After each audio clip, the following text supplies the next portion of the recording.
Shalom, selamat pagi Bapak Ibu Saudara yang terkasih oleh Tuhan. Pagi hari ini kita mau datang lagi kepada Tuhan, beribadah kepada Tuhan, memuji, memuliakan nama Tuhan.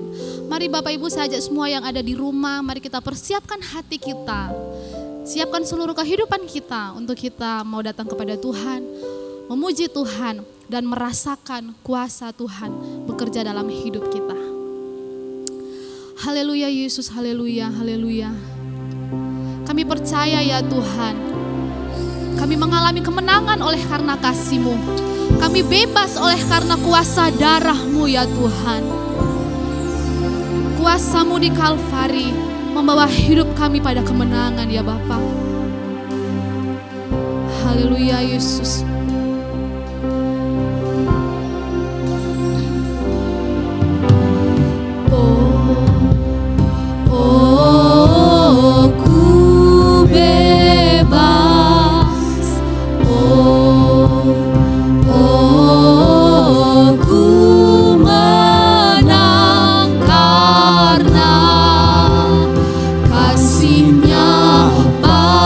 Padaku dan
Dia, sembahlah dan pujilah Dia, Raja segala raja.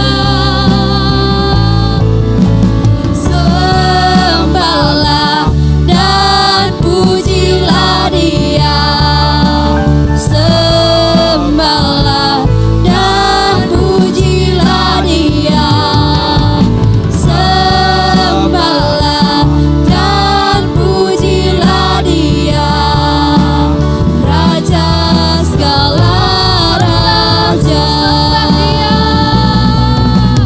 Sembahlah dan pujilah Dia,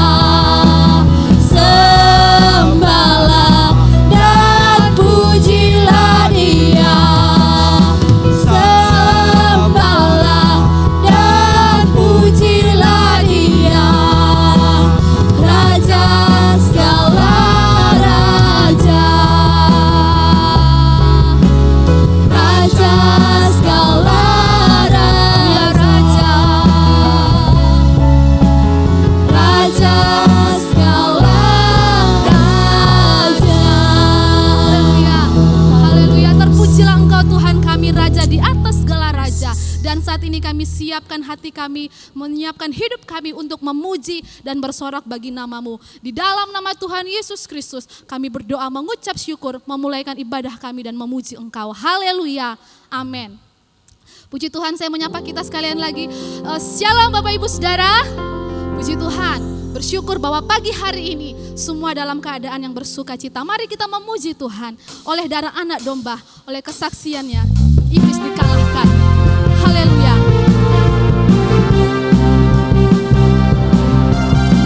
Mari kita katakan kepada Tuhan, sekarang telah tiba keselamatan dan kuasa.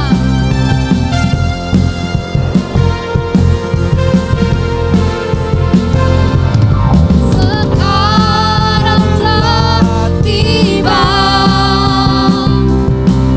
keselamatan dan kuasa, dan pemerintahan Allah kita, kuasanya yang diurapinya, karena telah dilemparkannya para pendakwa kita. Sekarang telah tiba keselamatan dan kuasa, dan pemerintahan Allah kita, kuasanya yang diurapinya, karena telah dilemparkannya para pendakwa kita. Oleh darah anak domba, oleh kesaksian kita, iblis dikalahkan, kuasanya dihancurkan. Oleh darah anak domba, sekarang telah tiba. Haleluya. Sekarang telah tiba keselamatan dan kuasa, dan pemerintahan Allah kita, kuasanya yang diurapinya, karena telah dilemparkannya para pendakwa kita. Oleh darah anak domba, oleh kesaksian kita, iblis dikalahkan, kuasanya dihancurkan.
kasih Tuhan, oleh kuasa darah Tuhan, kita telah dibebaskan. Puji Tuhan Bapak Ibu Saudara, tiba saatnya kita akan mendengarkan firman Tuhan. Mari kita akan naikkan pujian. Bukan dengan barang fana, Engkau membayar dosa kami ya Tuhan.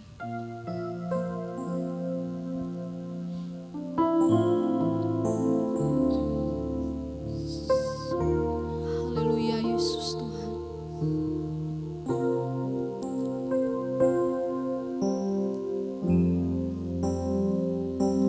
Terima kasih buat segala kebaikan-Mu Tuhan. Bukan dengan barang fana Kau membayar dosaku. Amin. Tapi dengan darah yang mahal Tuhan. Dengan darah yang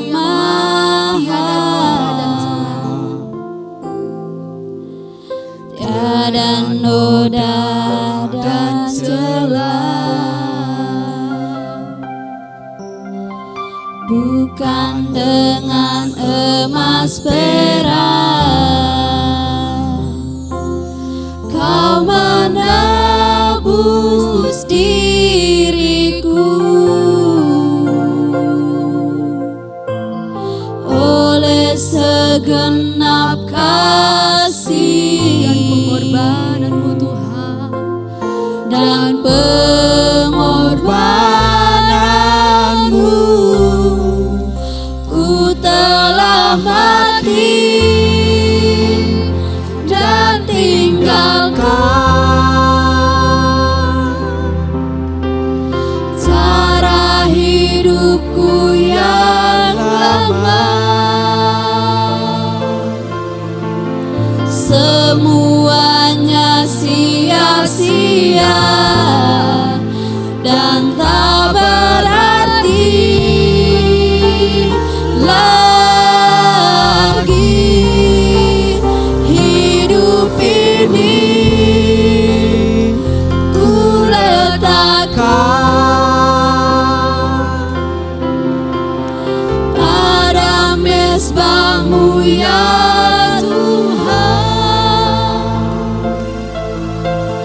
Jadilah padaku seperti yang Kau ingini. Katakan hidup ini ku letakkan. Hidup ini ku letakkan pada mezbah-Mu ya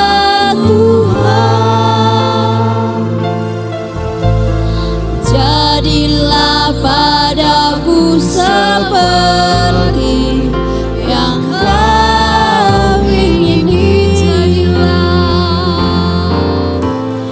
Jadilah padaku seperti, jadilah padaku seperti, jadilah padaku seperti yang Kau ingini. Terima kasih Tuhan. Saat ini kami akan mendengarkan firman-Mu. Berkati hamba-Mu, urapi hamba-Mu yang akan menyampaikan firman-Mu. Dan berkati seluruh sidang jemaat Tuhan dimanapun berada saat ini ketika mendengarkan firman-Mu. Roh Kudus, mampukan kami dan tolong kami untuk mengerti setiap isi kebenaran firman-Mu pada pagi hari ini. Dalam nama Tuhan Yesus Kristus, kami berdoa mengucap syukur. Haleluya. Amin. Shalom Bapak Ibu Saudara sekalian, puji Tuhan untuk kasih karunia Tuhan dalam kehidupan kita dan pemeliharaannya. Puji Tuhan, kita akan kembali mendengarkan firman Tuhan. Sebelum mendengarkan firman Tuhan, saya ingin membacakan satu lirik dari satu lagu yang dinyanyikan oleh Michael Caterer. Lagu ini berkata begini, "Dan aku telah pergi untuk waktu yang lama, seorang pengembara di jalan berdebu ini. Dan aku menangis kepadamu ya Tuhan. Tuhan, datanglah padaku dan tuntun aku pulang. Aku siap sekarang. Aku telah mengubah hatiku. Aku berlari ke dalam pelukanmu, dan engkau temui aku ya Bapa di jalan berdebu ini. Engkau datang dengan cincin, engkau datang dengan jubah, dan engkau temui aku ya Bapa di jalan yang berdebu ini. Engkau menghapus air mataku dan menuntun aku pulang. Dan aku percaya bahwa engkau mencintaiku, engkau mengasihiku, dan engkau mengingatku. Bapak Ibu Saudara sekalian, lagu Dusty Road bercerita tentang seorang yang tinggalkan Bapa, hidup dalam penderitaan. Kemudian setelah hidup dalam penderitaan, dia memutuskan untuk kembali. Dan sang Bapa menyambutnya. Di dalam Alkitab, baik perjanjian lama maupun perjanjian baru mencatat tentang orang-orang yang memutuskan tinggalkan Tuhan, tinggalkan jalan-jalan Tuhan. Dan akhirnya kehidupan dari orang-orang yang memutuskan tinggalkan Tuhan dan tinggalkan jalan-jalan Tuhan tersebut adalah mengalami kehidupan yang hancur dan penderitaan. Bapak Ibu Saudara sekalian, tema firman Tuhan pada hari ini adalah kembalilah. Kembalilah kepada Tuhan, kembalilah kepada jalan-jalannya. Bapak Ibu Saudara sekalian, dalam Matius pasal 18 ayat 12 sampai 14, firman Tuhan berkata demikian. Bagaimana pendapatmu? Jika seorang mempunyai 100 domba dan seekor di antaranya sesat, tidakkah dia akan meninggalkan yang 99 itu dan pergi ke pegunungan untuk mencari yang sesat itu, satu yang sesat? Aku berkata kepadamu, sesungguhnya jika ia berhasil menemukannya, lebih besar kegembiraannya atas yang seekor itu daripada atas yang ke-99 yang tidak sesat. Demikian jugalah Bapamu yang di surga tidak menghendaki supaya seorang pun dari anak-anak ini hilang. Bapak Ibu Saudara sekalian, Allah tidak menghendaki ada satu pun dari umatnya hilang, meninggalkan Tuhan dan meninggalkan jalan-jalannya. Karena orang yang meninggalkan Tuhan dan meninggalkan jalan-jalannya akan mengalami penderitaan yang menyedihkan dalam kehidupannya. Perumpamaan anak yang hilang yang dicatat dalam Lukas pasal 15. Dan ada sebenarnya dalam Lukas pasal 15 itu mencatat mengenai cerita banyak mengenai yang hilang. Jadi yang pertama adalah perumpamaan tentang dirham yang hilang, perumpamaan tentang domba yang hilang. Tetapi pada hari ini saya hanya akan membahas mengenai perumpamaan tentang anak yang hilang. Nah, Bapak Ibu Saudara sekalian, sebelum masuk lebih lanjut kepada cerita perumpamaan mengenai anak yang hilang, saya ingin membacakan Lukas 15 ayat 1 sampai 3. Para pemungut cukai dan orang-orang berdosa biasanya datang kepada Yesus untuk mendengarkan dia. Maka bersungut-sungutlah orang Farisi itu dan ahli Taurat, katanya. Ia menerima orang-orang berdosa dan makan bersama-sama dengan mereka. Lalu ia mulai mengatakan perumpamaan ini. Jadi Bapak Ibu Saudara sekalian, pada masa itu ketika Yesus ada di muka bumi ini, dia berkeliling dan mengajar di berbagai tempat. Dan yang anehnya adalah orang pemungut cukai itu juga datang, semua orang datang. Tetapi bukan hanya pemungut cukai, orang-orang sakit, orang-orang yang membutuhkan pertolongan, tetapi orang-orang Farisi dan ahli-ahli Taurat juga datang. Mereka datang mendengarkan. Tapi Bapak Ibu Saudara sekalian, kebanyakan yang dicatat dalam Alkitab, orang-orang Farisi dan ahli-ahli Taurat waktu datang mendengarkan firman Tuhan, tidak ada satupun firman Tuhan yang disampaikan oleh Yesus. Tidak ada satupun pengajaran yang diajarkan oleh Yesus yang mereka terima. Tidak ada. Makanya mereka tidak mengalami pertobatan, tidak mengalami perubahan dalam kehidupannya karena mereka datang selalu protes dan protes dan protes. Jadi mereka mendengarkan firman banyak, mereka sama dengan yang lain mendengarkan firman, tetapi tidak ada apa-apa yang terjadi dalam kehidupannya karena apa? Mereka tidak menerima firman itu. Jadi justru waktu Yesus sedang mengajar dan kemudian ada orang yang dihadiri oleh pemungut cukai dan orang-orang berdosa, dan mereka mulai apa? Orang-orang Farisi dan ahli-ahli Taurat ini mulai mengkritik Yesus. Ya, dan kemudian perumpamaan tentang dirham yang hilang, domba yang hilang, dan anak yang hilang ini diajarkan oleh Yesus. Dan mengapa dalam bagian ini seperti hanya menjawab pertanyaan, menjawab tuduhan, menjawab seperti penghinaan dari ahli-ahli Taurat ini berkenaan dengan Yesus yang mau duduk bersama-sama dengan orang-orang berdosa. Yesus memakai 3 perumpamaan. Dirham yang hilang, domba yang hilang, dan anak yang hilang. Jadi Yesus sedang menekankan hal ini kepada orang-orang Farisi dan ahli Taurat. Nah, dalam Lukas pasal 15, saya akan membaca Bapak Ibu dalam ayat 11 sampai 15, kemudian ada ayat yang lain juga. Yesus berkata, ada seorang mempunyai 2 anak laki-laki.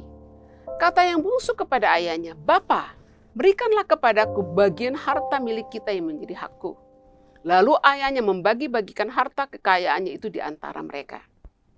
Beberapa hari kemudian anak bungsu itu menjual seluruh bagiannya lalu pergi ke negeri yang jauh. Di sana ia memboroskan harta miliknya dengan hidup berfoya-foya.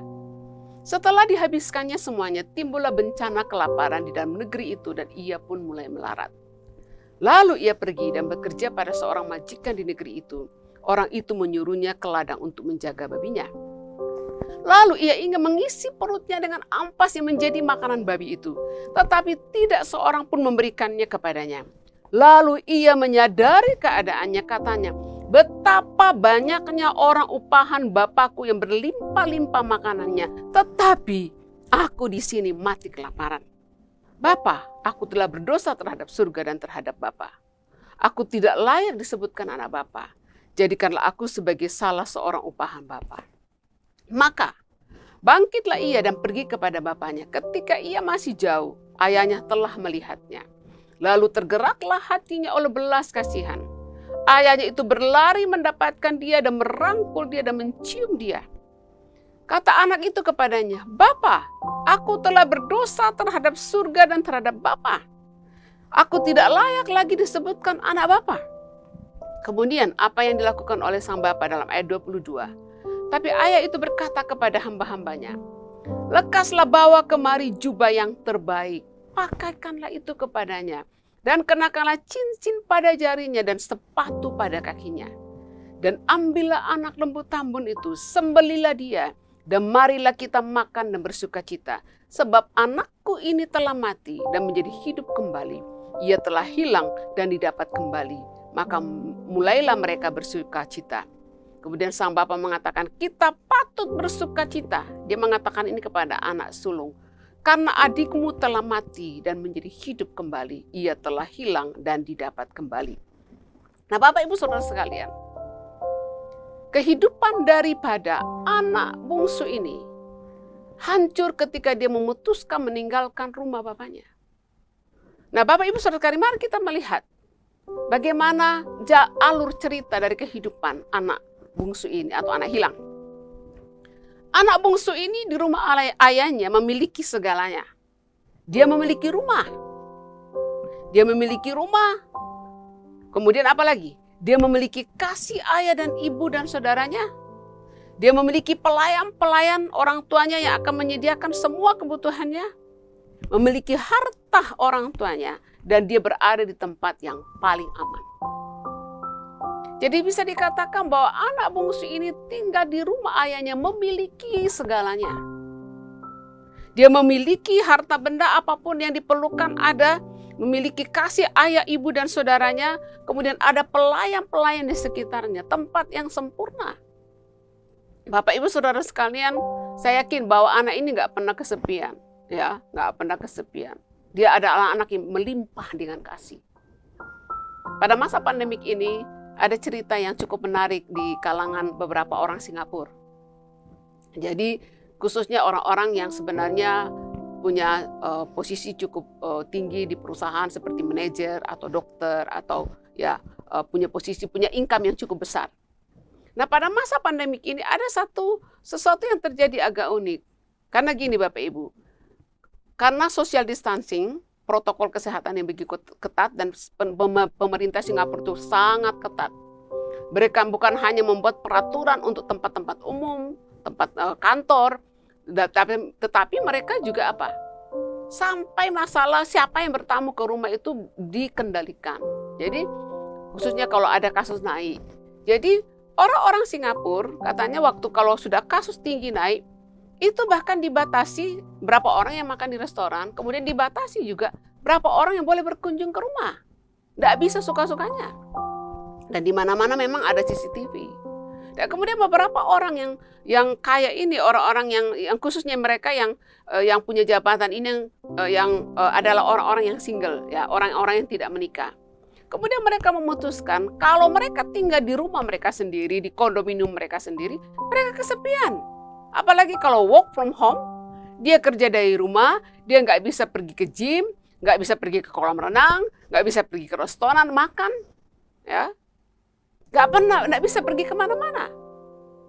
Kemudian Bapak Ibu terkurung di rumah dan kemudian mereka mengalami kesepian dan kemudian beberapa di antara mereka memutuskan menyewa rumah atau menyewa kondominium yang ada beberapa kamar. Sehingga kemudian mereka tinggal rame-rame. Jadi kalau ada kondominium untuk 4 kamar maka 4 orang.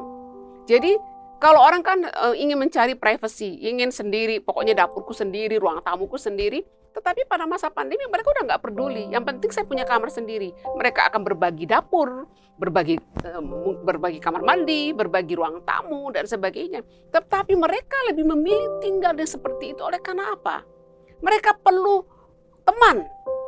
Mereka perlu teman untuk ngobrol, perlu teman untuk berbagi. Paling tidak pulang lihat ada orang, walaupun nggak nyapa, mungkin cuma nyapa hai, tetapi ada orang. Nah jadi Bapak Ibu Saudara sekalian, anak bungsu ini, di waktu di rumah bapaknya dia memiliki segalanya. Dia punya makan yang cukup, segala hartanya melimpah. Kemudian ada ayah ibunya, ada saudara-saudaranya, kemudian bahkan banyak pelayan-pelayan. Hidup yang sangat menyenangkan sebenarnya. Kemudian anak bungsu ini mencari kepuasan di luar rumah.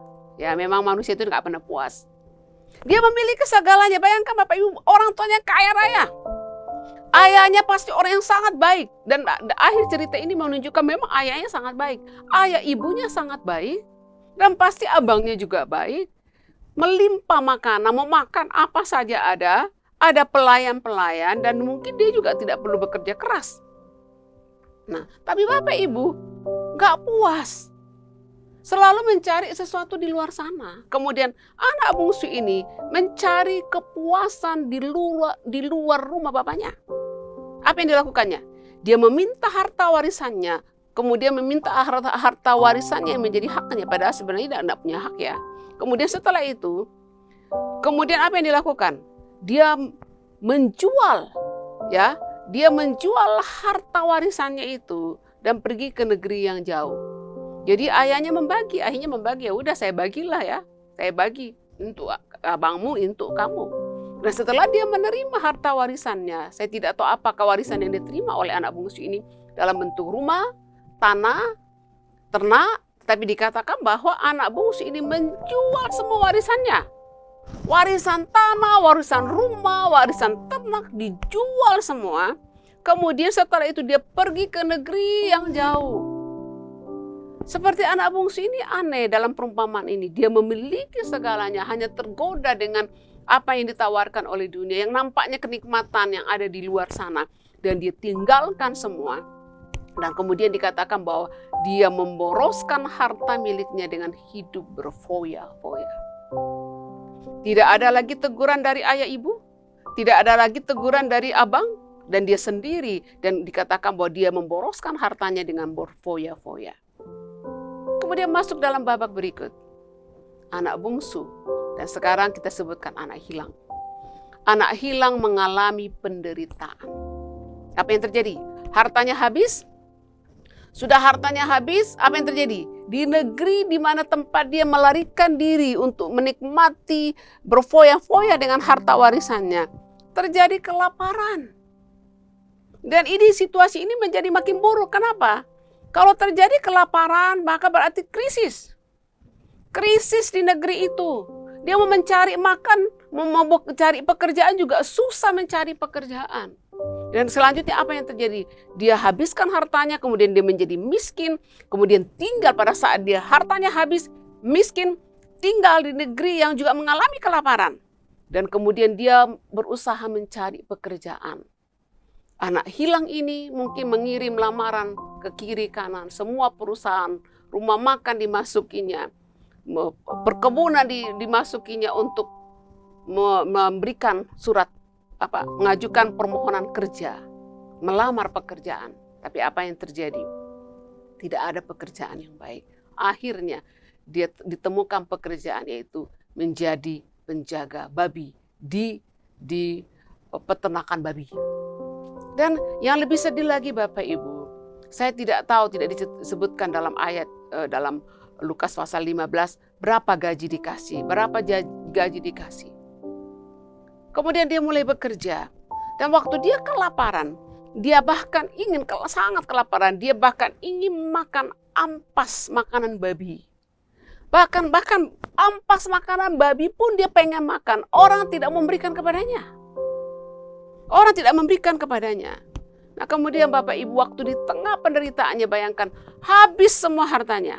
Jatuh miskin, kemudian tinggal di negeri yang mengalami kemiskinan, dan pasti teman-temannya yang menemani dia waktu berpesta pora menghabiskan hartanya juga tinggalkan dia. Sahabat-sahabatnya kabur karena dia sudah miskin, tidak punya lagi uang. Kemudian tidak ada pekerjaan, jadi pengangguran. Kemudian sekarang bekerja di peternakan babi, menjadi penjaga babi. Dan dalam kelaparannya, dia bahkan tidak ada makanan yang mau dia makan. Ampas makanan babi pun dia mau makan, dan itu pun tidak boleh, tidak diberikan. Dan pada masa yang terpuruk, anak bungsu ini seperti anak hilang ini berada di titik nol. Berarti dalam keadaan yang titik nol, dan puji Tuhannya pada saat itu dia menyadari keadaannya. Dan kemudian dia berkata, betapa banyaknya orang upahan yang berlimpah-limpah makanannya di rumah Bapakku, tetapi aku di sini mati kelaparan. Waktu dia sudah berada pada titik nol, di mana ampas makanan babi pun tidak boleh dia makan. Yang pada saat itulah kemudian dia mulai ingat bahwa betapa banyaknya orang upahan di rumah Bapakku, dan segala sesuatu ada di rumah Bapakku berlimpah-limpah, tetapi aku di sini mati kelaparan. Kemudian apa yang terjadi? Pertama, dia sadar keadaannya. Dia sadar keadaannya di negeri yang jauh itu, di negeri yang dia pilih, lebih pilih untuk pergi ke negeri itu daripada rumah bapaknya. Dia mulai bandingkan. Di rumah bapakku begini, di negeri ini begini. Kemudian setelah itu apa? Dia menyadari, membandingkan kehidupannya. Dia mulai bertekad untuk pulang ke rumah bapaknya. Dan dia mengatakan, aku akan bangkit dan pergi ke rumah bapakku. Dan dia berkata, saya tidak layak disebut anak bapak. Saya tidak layak disebut anak bapak, tapi aku akan pulang. Gak apa-apa. Kalaupun aku tidak dianggap lagi sebagai anak. Yang penting aku dijadikan hamba pun, aku dijadikan pekerja pun, dijadikan orang upahan pun di rumah bapakku, aku akan mau. Kenapa? Karena pasti anak hilang ini melihat bahwa orang-orang upahan, pekerja-pekerja dari bapaknya diperlakukan dengan baik dan mendapatkan kebutuhan yang cukup di rumah bapaknya. Dia ingin kembali, bertekad untuk kembali, aku akan kembali. Gak apa-apa, aku kembali bukan lagi sebagai anak, gak apa-apa. Pokoknya aku mau kembali ke rumah bapakku. Tidak jadi masalah aku dijadikan hamba atau disuruh bekerja apa saja. Aku tidak apa-apa, yang penting aku kembali karena di rumah bapakku segala yang kubutuhkan ada. Dan kemudian dia juga menyadari keberdosaannya karena dia berkata, Bapa, aku telah berdosa terhadap surga dan terhadap Bapa. Dia merasa tidak layak menjadi anak dan memohon kepada ayahnya untuk dijadikan sebagai salah seorang dari upahan. Kemudian sang anak hilang ini disambut oleh bapaknya dengan penuh kasih. Ini babak yang terakhir, episode yang terakhir yang luar biasa, bahwa sang anak bungsu ini, bayangkan dia sudah dapat hak warisannya Bapak Ibu. Separuh dari warisannya dia sudah dapat. Saya tidak tahu warisannya dalam bentuk tanah, ternak dan sebagainya. Pokoknya dia sudah jual dan sudah habiskan berfoya-foya, dan dia pulang dalam keadaan tidak punya apa-apa. Bapaknya bisa aja mengatakan, sudah tidak ada, ya memang kamu cocok jadi pekerja aja. Sudah tidak ada bagianmu sebagai anak. Tetapi luar biasa Bapak Ibu Saudara sekalian, bahwa dikatakan bahwa ketika ia masih jauh, ketika anak hilang ini masih jauh, ayahnya telah melihatnya.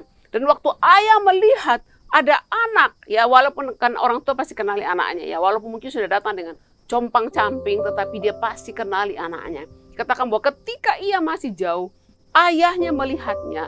Dan apa yang terjadi? Tergeraklah hati ayahnya ini oleh belas kasihannya.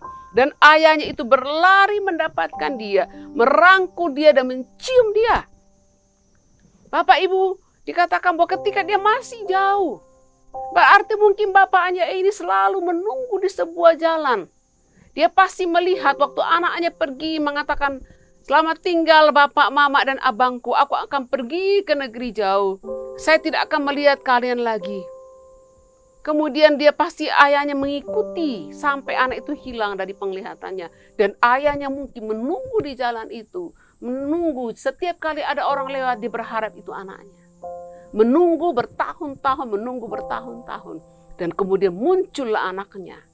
Yang sudah menjadi penjaga babi. Pasti baunya pun bau babi. Kotor. Dalam keadaan yang sangat miskin. Dan dikatakan waktu ayahnya melihatnya. Tergeraklah hati ayahnya belas kasihan. Dan kemudian ayahnya berlari. Ayahnya berlari kepadanya. Merangkul dan mencium dia. Ayahnya tidak peduli lagi penampilan anaknya. Apakah anaknya sudah bau dan kotor. Tapi dia memeluk dan mencium. Kemudian setelah itu apa yang terjadi? Sang ayah mengatakan, perintahkan kepada hamba-hambanya. Lekaslah, ayo bawa mari. Bawa kemari jubah yang terbaik. Pakaikan jubah itu kepadanya. Kenakanlah cincin pada jarinya dan pakaikanlah sepatu kepadanya. Jadi kemungkinan anak ini pulang bajunya sudah robek-robek, kemudian juga sepatunya sudah tidak ada.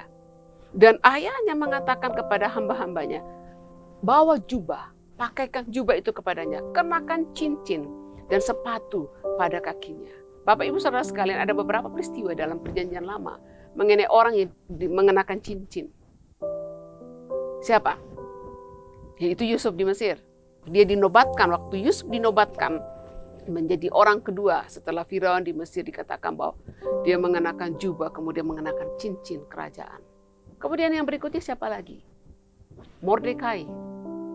Mordekai waktu kemudian dia menjadi orang kedua di bawah Ahasweros. Dia juga dikenakan cincin.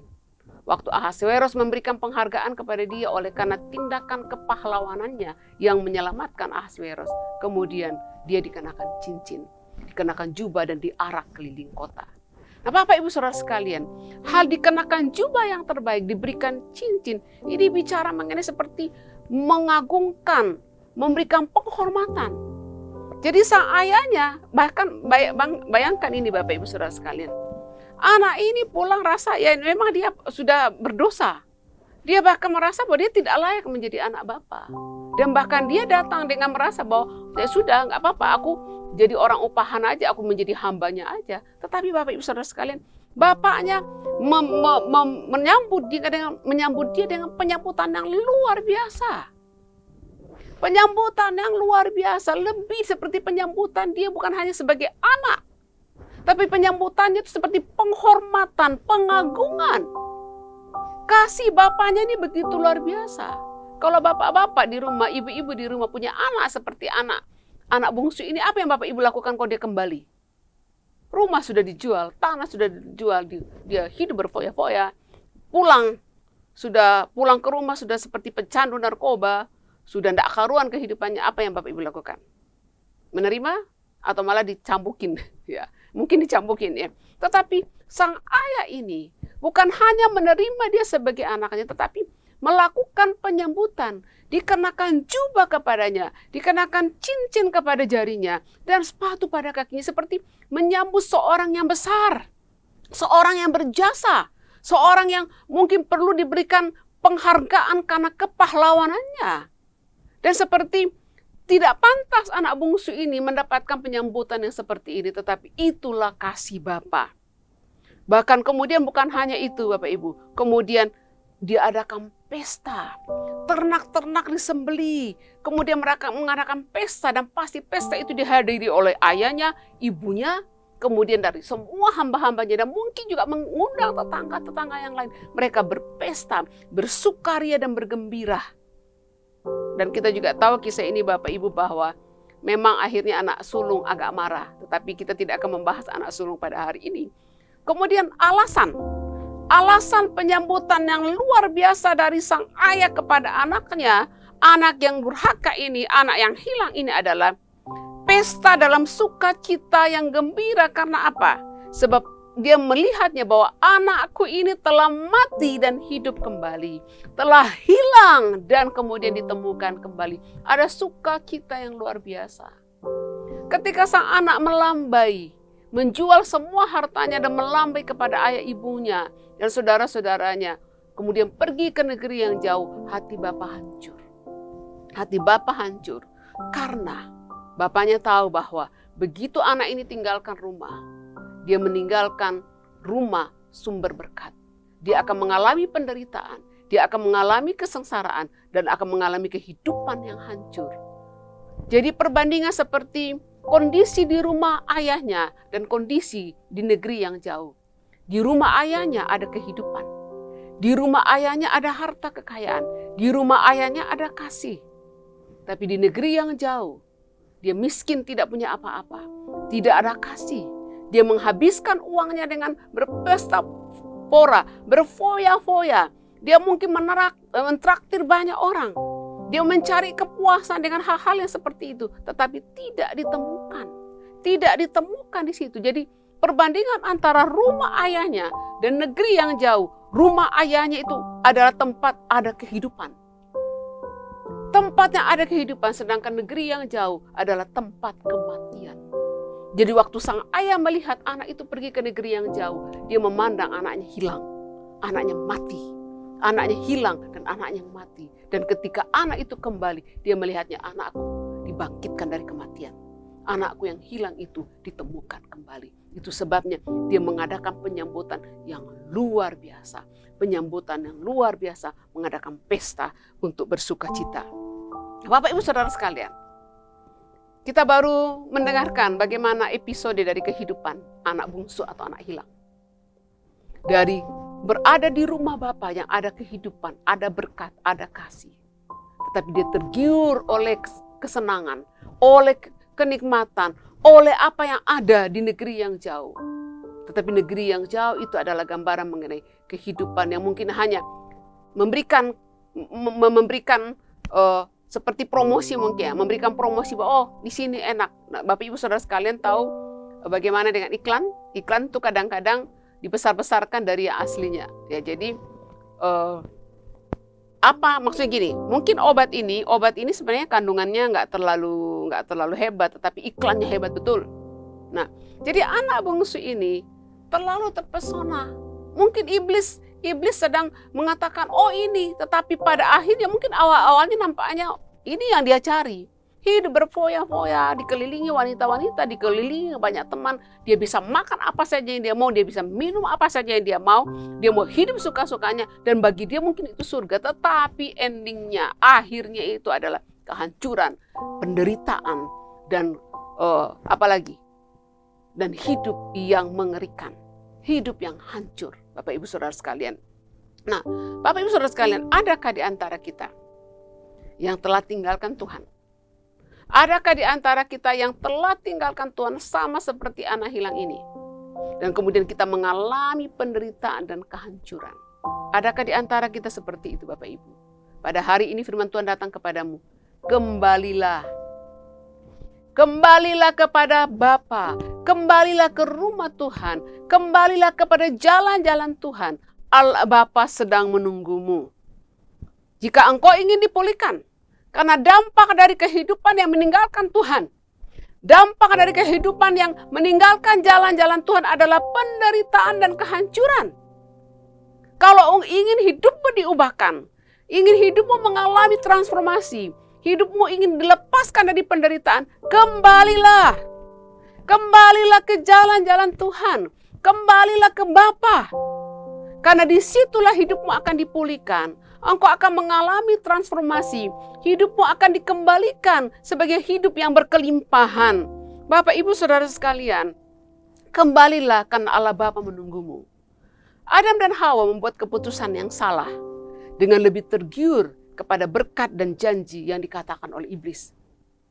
Dia lebih tergiur padahal mereka sedang tinggal di Taman Firdaus yang sempurna, segalanya ada. Bahkan dikatakan bahwa kadang-kadang Allah Bapa datang berjalan-jalan di taman dan berbicara dengan mereka. Tapi Adam dan Hawa lebih tergiur dengan godaan yang disampaikan oleh iblis. Pada akhirnya mereka mengalami kematian. Adam dan Hawa adalah contoh terbaik tentang orang yang salah membuat keputusan. Mereka mengalami kematian. Kematian itu adalah berbicara mengenai perpisahan dengan Allah. Mereka mengalami kematian rohani. Mereka mengalami kematian jasmani. Dan hukuman terhadap Adam dan Hawa itu kita sekarang juga mendapatkannya. Kita hidup dalam penderitaan sebagai warisan dari pemberontakan Adam dan Hawa. Bapak Ibu Saudara sekalian, dalam Roma 3 ayat 23 mengatakan, karena semua orang telah berbuat dosa dan telah kehilangan kemuliaan Allah. Semua orang telah berbuat dosa dan telah kehilangan kemuliaan Allah. Dan dalam Roma 6 ayat 23 mengatakan, sebab upah dosa ialah maut, tetapi kasih karunia Allah ialah hidup yang kekal. Upah dosa itu maut.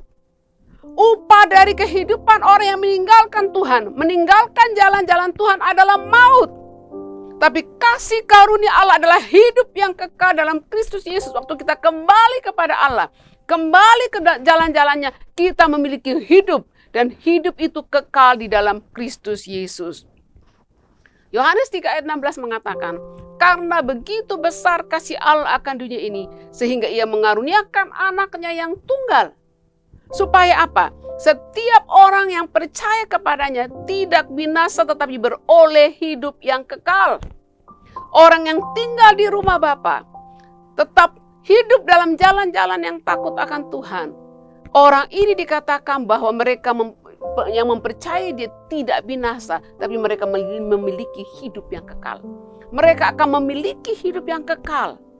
Hidup yang kekal di dalam Kristus Yesus. Bapak Ibu Saudara sekalian, di dalam Matius 9 ayat 36 dikatakan bahwa ketika Yesus melihat orang banyak itu, tergeraklah hati Yesus oleh belas kasihan kepada mereka. Karena mereka lelah, orang banyak itu lelah, terlantar seperti domba yang tidak bergembala. Bapak Ibu Saudara sekalian, Tuhan datang untuk memberikan kita hidup, dan hidup itu adalah berkelimpahan. Di dalam berapa peristiwa yang dicatat oleh Injil, baik Matius, Markus, Lukas maupun Yohanes, Bapak Ibu Saudara sekalian, ketika Yesus mengajar dan waktu dia mengajar, waktu dia melakukan mujizat atau dia duduk makan bersama dengan orang-orang berdosa, maka selalu dikritik oleh orang Farisi dan ahli-ahli Taurat. Dan jawaban Yesus yang dicatat dalam Markus 2 ayat 17, bukan orang sehat yang memerlukan tabib, tetapi orang sakit. Aku datang bukan untuk memanggil orang yang benar, melainkan orang yang berdosa. Dalam Lukas 5 ayat 31-32, jawab Yesus kepada mereka, katanya, bukan orang sehat yang memerlukan tabib, tetapi orang sakit. Aku bukan datang untuk memanggil orang yang benar, tetapi untuk orang yang berdosa supaya mereka bertobat. Jadi Bapak Ibu Saudara sekalian, Yesus datang untuk memanggil kita untuk kembali. Kembali kepadanya. Dia datang untuk orang yang berdosa. Dia datang untuk orang yang sakit. Karena orang sakit yang memerlukan tabib. Orang berdosa yang memerlukan pengampunan dosa. Yohanes 10 ayat 10 mengatakan, pencuri datang untuk mencuri, membunuh dan membinasakan. Iblis datang untuk mencuri, membunuh dan membinasakan. Tapi Yesus datang supaya engkau mempunyai hidup dan mempunyainya di dalam segala kelimpahan. Yesus datang supaya memberikan kita hidup. Oleh sebab itu, jangan tinggalkan Tuhan. Jangan tertarik dengan godaan yang ditawarkan oleh dunia. Karena dunia tidak bisa memberikan engkau kehidupan. Yang diberikan adalah kehancuran, kebinasaan.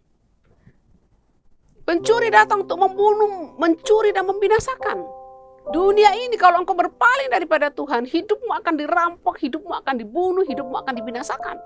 Tapi kalau engkau kembali, kalau kita kembali kepada Tuhan, kita memiliki hidup. Dan hidup itu adalah dalam segala kelimpahan. Bapak Ibu Saudara sekalian, kembalilah, Allah Bapa menunggumu. Kembalilah, Allah Bapa menunggumu. Sakius sang pemungut cukai, seorang yang jahat, seorang yang menipu sesamanya, seorang yang dibenci oleh orang lain, mengalami keselamatan. Dan Tuhan berkata kepada dia, hari ini telah terjadi keselamatan kepada rumah ini, kepada rumah Sakius. Dan orang ini, Sakius yang berdosa, Sakius yang jahat, Sakius yang penipu, Sakius yang seperti memeras sesamanya. Orang ini pun anak Abraham. Dan Yesus mengatakan sebab anak manusia datang untuk mencari dan menyelamatkan yang hilang. Perempuan berdosa yang mengurapi kaki Yesus. Dia adalah perempuan berdosa yang mengambil tindakan yang beresiko. Dia mau datang ke rumah orang Farisi yang sedang mengundang Yesus untuk menjamunya. Dan wanita ini dengan nekat menerobos masuk ke rumah orang Farisi ini. Dan dia langsung berlutut di belakang kaki Yesus. Dan dikatakan bahwa dia menangis di bawah kaki Yesus. Membasahi kaki Yesus dengan air matanya. Kemudian membasuh kaki Yesus dengan rambutnya. Dan kemudian menyeka kaki Yesus itu. Meminyakinya dengan minyak wangi. Dan apa kata Yesus kepada perempuan yang berdosa ini? Dosamu telah diampuni, imanmu telah menyelamatkan engkau, pergilah dengan selamat. Bapak Ibu Saudara sekalian, penjahat di sebelah kanan Yesus di Gunung Golgota. Apa kata Yesus kepada penjahat itu? Sesungguhnya hari ini juga engkau akan bersama-sama dengan aku di dalam Firdaus. Perempuan berdosa di Samaria, waktu berjumpa dengan Yesus di sumur, dia sendirian, dia harus datang mengambil air pada siang hari supaya tidak dilihat orang karena dia sendirian. Dan wanita ini hidupnya tidak benar. Mencari pemuasa, mencari kasih dengan hidup dengan berbagai orang. Sampai punya beberapa laki-laki, mungkin dia kawin cerai seperti itu. Atau mungkin ada yang dia dengan laki-laki ini, kemudian dengan laki-laki yang lain juga pada saat yang bersamaan. Hidup di dalam kehausan akan kasih. Dan kemudian apa kata Yesus kepada dia? Minumlah air yang akan kuberikan kepadamu. Barang siapa minum air yang akan kuberikan kepadanya, ia tidak akan haus untuk selama-lamanya. Sebaliknya, Yesus mengatakan kepada dia bahwa kalau kamu, karena Yesus meminta air daripadanya. Yesus meminta air dari perempuan ini dan kemudian Yesus mengatakan, oh air ini kalau aku minum aku masih akan haus. Tetapi terimalah air daripadaku. Terimalah air daripadaku. Sebab air yang aku akan kuberikan kepadamu, itu akan menjadi mata air dalam dirimu yang akan terus mengalir, memancar sampai kepada hidup yang kekal. Bapak Ibu Saudara sekalian, kembalilah kepada Tuhan. Kembalilah kepada Tuhan. Kembalilah kepada jalan-jalannya. Allah sedang menunggumu. Bapak Ibu Saudara sekalian, mari kita responi firman Tuhan pada hari ini. Kalau ada di antara kita yang berencana meninggalkan Tuhan, meninggalkan jalan-jalan Tuhan, karena tertarik dengan apa yang ditawarkan oleh dunia ini, apa yang ditawarkan oleh iblis ini, jangan tinggalkan Tuhan.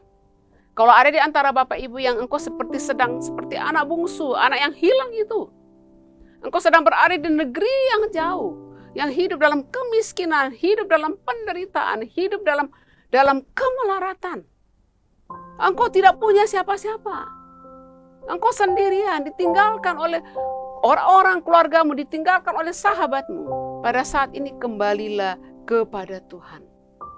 Dan sementara Bapak Ibu tundukkan kepala di hadapan Tuhan. Dan jika ada di antara kita yang adalah orang-orang seperti anak bungsu, anak hilang ini, mari datang kepada Dia. Dan sementara Bapak Ibu menundukkan kepala dan berdoa kepada Tuhan, saya akan minta Pak Julisan untuk menyanyikan lagu yang berjudul Dusty Road.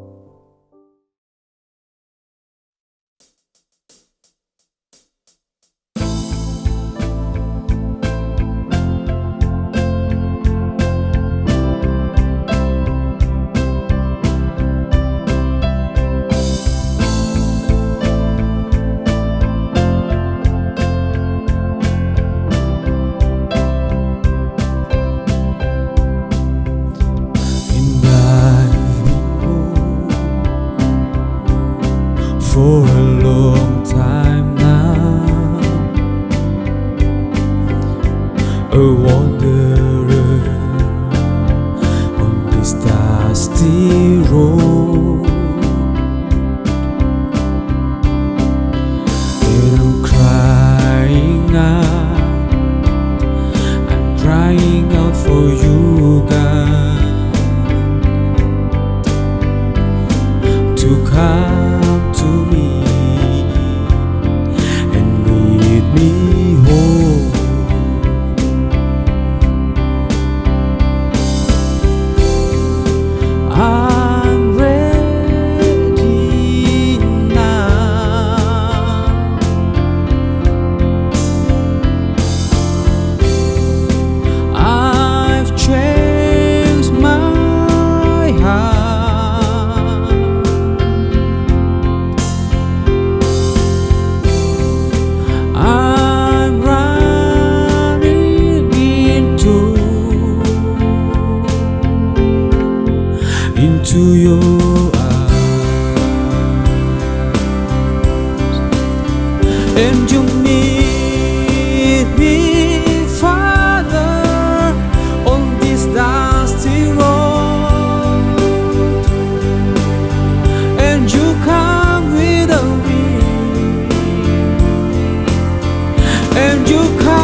you lead me home, and I believe, and I believe that you love me, God, that you want me, God, and I believe, and I believe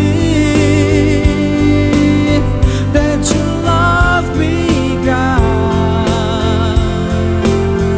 that you want me, God, and I believe, and I believe that you love me, God, that you want me, God, and I believe, and I believe that you love me, God, that you want me, God.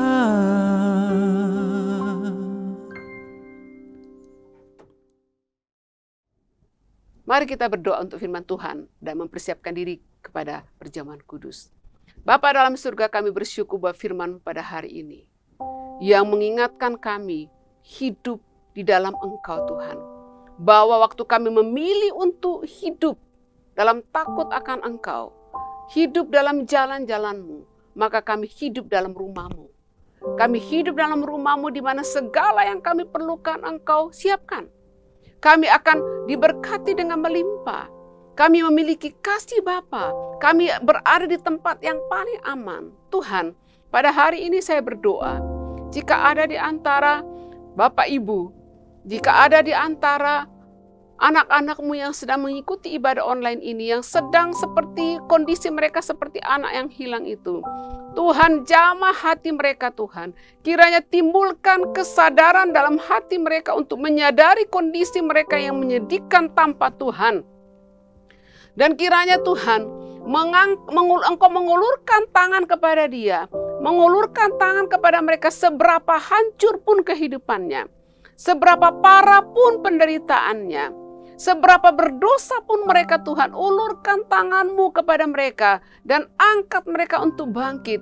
Dan dengan pertolongan Roh Kudus-Mu, menarik mereka kembali kepadamu ya Bapa, supaya Engkau bisa memulihkan kehidupan mereka, supaya mereka bisa menikmati berkat, pemeliharaan, ketenangan, keamanan yang ada Engkau siapkan bagi anak-anak-Mu. Terima kasih Tuhan, terima kasih Tuhan. Engkau menyambut kami, Engkau selalu menantikan kami untuk kami kembali kepadamu. Engkau mengasihi kami dan tidak ingin satu pun orang daripada antara kami yang binasa Tuhan dan hilang. Terima kasih Tuhan buat firman-Mu, jamah mereka Tuhan. Kalau sekali lagi kalau ada di antara kami yang seperti kondisi anak terhilang Tuhan, jamah sadarkan kondisi mereka Tuhan, sadarkan mereka kondisi mereka yang menderita dan ingatkan mereka tentang apa yang adalah siapkan. Apa yang ada Allah sediakan bagi mereka jika mereka kembali kepada jalan-jalan-Mu Tuhan. Dan dengan pertolongan Roh Kudus-Mu, dengan dorongan Roh Kudus-Mu, dengan dorongan kasih-Mu, mereka akan kembali kepadamu ya Tuhan. Terima kasih Tuhan, karena Engkau datang memberikan kami hidup, dan hidup itu adalah berkelimpahan. Terima kasih Tuhan, pada saat ini juga kami mempersiapkan diri untuk masuk dalam perjamuan kudus. Tuhan, kiranya persiapkan ke hati kami Tuhan. Kasih-Mu sangat besar bagi kami, dan kami mau kembali kepadamu untuk dipulihkan oleh Engkau. Pengampunan dari kuasa dari Yesus selalu tersedia bagi kami. Terima kasih Tuhan, kami mengucap syukur buat firman-Mu, mengucap syukur buat berkat-Mu, dan juga mengucap syukur buat perjamuan kudus yang akan kami laksanakan. Terima kasih Bapa. Amin. Bapak Ibu Saudara sekalian, saya mempersilakan Bapak Ibu untuk membagikan unsur-unsur perjamuan kudus kepada anggota keluargamu. Saya akan memberikan waktu beberapa saat.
Baik Bapak Ibu, kita akan masuk dalam perjamuan kudus dan pastikan bahwa seluruh anggota keluarga Bapak Ibu telah mendapatkan anggur dan roti. Mari mengangkat roti dan tangan kanan dan dengarkanlah firman Tuhan.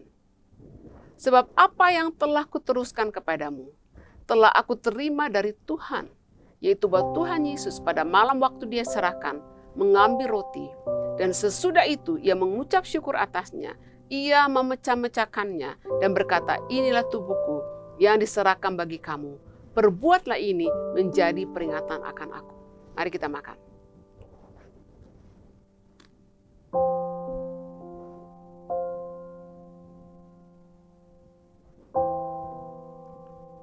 Mengangkat cawan di tangan kanan dan dengarkanlah firman Tuhan. Demikian juga ia mengambil cawan sesudah makan lalu berkata, cawan ini adalah perjanjian baru yang dimateraikan oleh darahku. Perbuatlah ini setiap kali kamu meminumnya menjadi peringatan akan aku. Sebab setiap kali kamu makan roti ini dan minum cawan ini, kamu memberitakan kematian Tuhan sampai ia datang. Mari kita minum.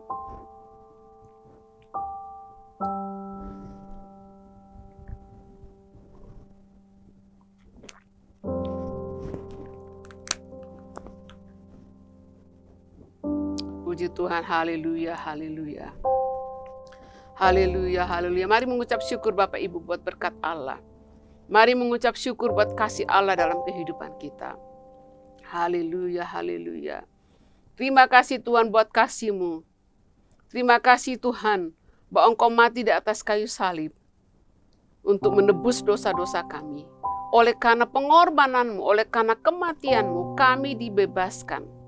Kami dimerdekakan dari kutuk dosa dan kami memiliki kehidupan yang kekal di dalam-Mu. Terima kasih Tuhan. Kiranya sekali lagi kuasa kasih-Mu menjamah anak-anak-Mu yang terhilang dan membawa mereka kembali kepadamu. Bapa, pada saat ini kami menaikkan doa syafaat buat bangsa dan negara kami dan juga buat umat-Mu. Bapa, pada saat ini kami berdoa buat Pak Presiden Jokowi. Tuhan berkati Pak Presiden Jokowi. Tuhan, kami bersyukur bahwa bangsa Indonesia memiliki presiden seperti Pak Jokowi, Tuhan. Kami berdoa Tuhan, khususnya beban Pak Jokowi makin berat oleh karena pandemi COVID-19. Di mana begitu banyak orang yang menderita COVID, kemudian banyak orang yang meninggal dunia, kemudian masalah ekonomi, kemudian Pak Jokowi juga harus sibuk untuk membangun bangsa ini. Kemudian sementara itu banyak juga orang-orang yang merencanakan untuk menurunkan Pak Jokowi. Tuhan, pada saat ini kami mengangkat Pak Jokowi ke dalam tangan-Mu Tuhan. Kuatkan Pak Jokowi Tuhan. Kami berdoa, kelilingi dengan malaikat-Mu. Engkau jagai Tuhan. Tidak ada satupun orang yang bisa menurunkan Pak Jokowi karena Engkau yang mengangkat dia Tuhan. Tuhan, kami berdoa Tuhan, lindungi Pak Jokowi Tuhan. Berikan kesehatan Tuhan. Berikan kesehatan, Engkau melindungi dia, memelihara dia. Memberikan hikmat kepada Pak Jokowi Tuhan. Bapak, kami juga berdoa Tuhan buat kabinet menteri yang bekerja bersama-sama dengan Pak Jokowi Tuhan. Kiranya mereka akan memberi yang terbaik untuk mendukung Pak Jokowi dalam penanganan semua hal di bangsa ini Tuhan. Kami berdoa Tuhan buat tenaga kesehatan Tuhan, dokter, kemudian para perawat dan orang-orang yang berada di perusahaan-perusahaan yang memproduksi atau menjual obat-obatan dan juga vitamin-vitamin. Tuhan, kami berdoa, taruh roh yang takut akan Tuhan di dalam hati mereka Tuhan. Dan kiranya segala urusan apapun yang mereka lakukan, khususnya kepada pasien COVID-19, mereka akan memberikan yang terbaik. Taruh roh yang takut akan Tuhan dalam tenaga kesehatan dan rumah sakit Tuhan. Taruh roh yang takut akan Tuhan. Taruh kasih-Mu dalam hati mereka supaya mereka berjuang memberikan perawatan yang terbaik untuk menyelamatkan orang-orang yang terpapar COVID-19. Tuhan, hati kami sedih bahwa begitu banyak orang meninggal Tuhan. Begitu banyak orang meninggal dan banyak orang-orang yang terpapar COVID-19 yang hidupnya bergantung kepada tenaga kesehatan Tuhan. Kiranya sekali lagi Tuhan, kasih-Mu menjamah mereka sehingga mereka memberikan perawatan yang terbaik. Tuhan, kami juga berdoa Tuhan buat mereka Tuhan, buat tenaga kesehatan, memberikan mereka kesehatan, melindungi mereka, menjaga mereka supaya mereka tidak terpapar dengan COVID-19. Terima kasih Tuhan, kami berdoa buat umat-Mu Tuhan. Kiranya Tuhan pelihara umat-Mu Tuhan. Jika ada di antara umat-Mu yang sedang terpapar COVID-19, Tuhan jamah, Tuhan sembuhkan mereka Tuhan. Pulihkan mereka Tuhan. Jika ada di antara umat-Mu yang sedang mengalami duka cita yang dalam karena kehilangan orang-orang yang mereka kasihi, kehilangan sahabat-sahabat mereka, kami berdoa Tuhan, Roh Kudus, Roh penghiburan akan menghibur mereka. Sang Parakletos atau Roh Kudus itu akan ada di sisi mereka, menguatkan mereka, menopang mereka, dan menghiburkan mereka. Terima kasih Tuhan. Kami juga berdoa Tuhan, Engkau adalah Allah Yehova Jireh, Engkau berjanji memelihara kami. Firman-Mu berkata, burung di udara Engkau pelihara, bunga di padang Engkau hiasi. Engkau akan menyediakan apa yang kami butuhkan karena kami adalah anak-anak-Mu. Tuhan, semua orang telah mengalami krisis oleh karena pandemik Tuhan. Kami berdoa Tuhan, Engkau pelihara kami. Engkau akan selalu punya jalan untuk memelihara kami dan menyediakan segala kebutuhan kami. Terima kasih Tuhan, terima kasih Tuhan. Sekali lagi Tuhan, jika ada di antara Bapak Ibu yang sedang sakit, Engkau menjamah. Jika ada di antara mereka yang memerlukan bantuan Tuhan, yang perlu makan, perlu biaya-biaya hidup pada saat ini untuk bayar listrik, bayar tagihan-tagihan lainnya, untuk membeli bahan makanan Tuhan. Tuhan yang Engkau Yehova Jireh, Engkau akan selalu punya jalan untuk menyediakan kebutuhan kami. Terima kasih Tuhan, terima kasih Tuhan.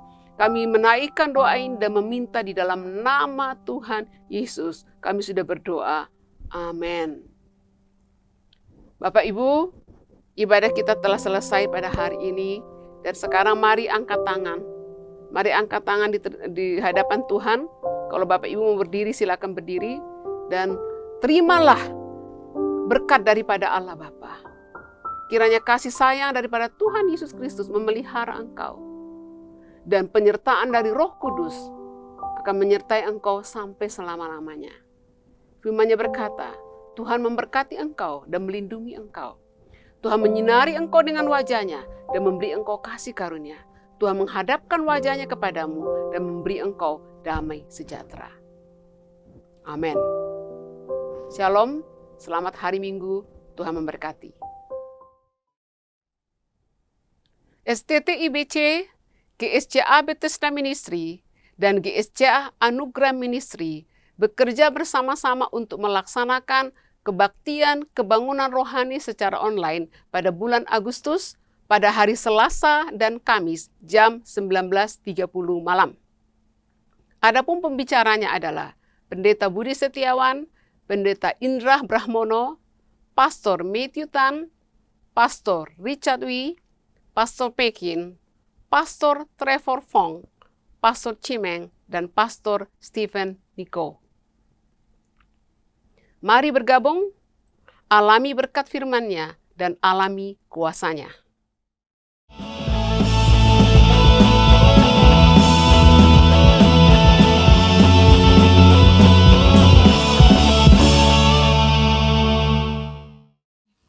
Puji Tuhan Bapak Ibu, ibadah kita sudah selesai. Mari kita naikkan pujian. Kau Allah yang besar, ajaib dan mulia.